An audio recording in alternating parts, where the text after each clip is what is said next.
Danske Spil er officiel spillepartner for AGF. Da AGF og AaB holdt pressemøde i Aalborg, fik AGF TV en snak med cheftræner Peter Sørensen om netop søndagens modstander.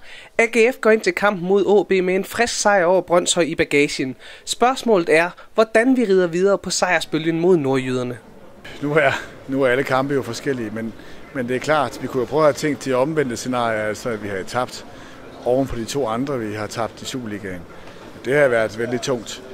Nu havde vi en god oplevelse derovre af spillere, som gjorde det, som vi håbede på. Ikke mod modstandere, som var meget bedre end os. Snarere tværtimod. Men det er også nogle gange vanskelige opgaver, at det skal gå ud og leve op til forventninger, som alle har. Altså det, at man bør vinde og bør være bedst til det hele næsten. Men det var det, som spillerne gjorde i går. Det var vældig taktisk disciplineret, og det var veludført. Og det var med 3 mål og med matchvinderaktioner i begge ender. Så det giver selvfølgelig tro på tingene og en god oplevelse, som vi forhåber på, at vi kan tage med os.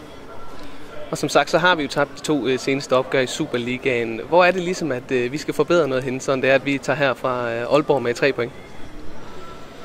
Jo, men der er jo flere ting. Vi vil jo gerne, at vi lykkes med at spille til 0. Der trænger vi til. Vi vil også gerne være bedre på den sidste tredjedel foran modstanders mål, så vi får skabt flere chancer og gerne mål. Og det er dels lidt mentalt, lidt med en indstilling til, hvad er det, vi skal, når vi kommer så langt op på banen. Og så er det lidt med, at man også lige lykkes med de små og de sidste ting.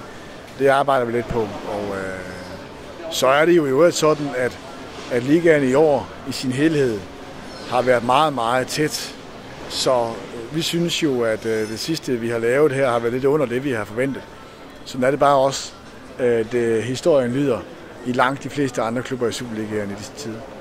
Ja, hvis vi lige skal tage det, altså der er mange, der siger, at Superligaen den er tættere end nogensinde. Hvordan oplever du det i den her sæson i forhold til tidligere sæsoner? Ja, det oplever vi jo ved, når vi kigger på tabellen og ser, at nogle af de hold, som langt de fleste havde forventet, havde ligget i den anden ende. Vi oplever det også i de enkelte kampe, hvor vi kan se, at nogle gange så er det ene hold, der er lidt bedre end det andet, selvom det er jævnbyrdigt. Men meget sjældent er det sådan, at det hold, der så er det, der synes at være ringst, chanceløst. Altså Viborg, som er til, når de spiller, har bolden mindst, er ofte farligst, når de har bolden. Og det vil sige, at de næsten aldrig er uden muligheder. Vi kan også se, at både de og Vestjylland som oprykkere jo ikke bare driller, men faktisk har en tro på, at tingene kan lykkes for dem. Desværre så ser det også ud som om, at det ikke kun er dem selv, der tror på det, men det er rent faktisk også sådan, det er. Kampen på søndag, altså de sidste par indbyrdes opgør, der har været scoret rigtig mange mål. Vi har blandt andet vundet 3-0 nogle gange. Tror du også, det bliver et målrigt opgør på søndag? Det ved jeg ikke. Jeg synes,